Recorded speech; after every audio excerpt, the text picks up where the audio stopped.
All right, guys. Here's a challenge for you. Can you write an argument that makes the confusing sufficient for a necessary condition flaw? Maybe this will give you guys some ideas. It says, if I win the lottery, I'll get $100. I got $100, so I won the lottery. You guys really like money. Here's the next one. If I get the mail, then I will get a dollar. I got $1, so I got the mail. This first one, right? If I win the lottery, I'll get $100. I got $100, so I won the lottery. That's confusing necessary for sufficient because, right, the sufficient condition was if I win the lottery. If I win the lottery, I'll get $100. I got $100, so I won the lottery. The conclusion is I won the lottery, right? And there are two premises in the argument. The first one is if I win the lottery, I'll get $100. That's premise one. Premise two is I got $100. Now, the assumption is that if you got $100, then you won the lottery. In other words, if you got $100, sufficient condition, then you won the lottery, necessary condition. But originally, those conditions were flipped. So the author is confusing necessary for sufficient.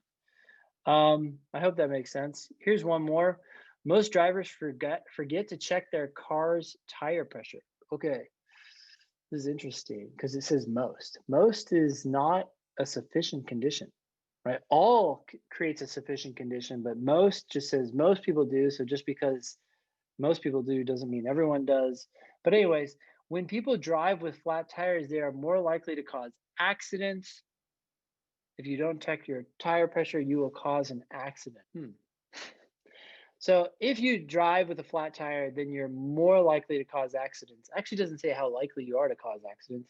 If you don't check your tire pressure, you will cause an accident. This has got problems, I will say that, but I actually don't know if it's struggling with sufficient and necessary because the first clause, when people drive with flat tires, is kind of like if you drive with a flat tire, then you're more likely to cause an accident. And then your conclusion, if you don't check your tire pressure, you will cause an accident. That's actually kind of following like the same, like if A, then B, if A, then B. But there's a different problem here, and that is just because you're more likely to cause an accident doesn't mean that you're going to cause an accident. So that's a different flaw. The conclusion is overly strong given the premises, but you're actually not suffering from the sufficient necessary mix-up there. Here's another one. If my dog is sad, then he didn't go for a walk. If my dog didn't go for a walk, then he is sad. Yeah, that's confusing, sufficient for necessary. Great.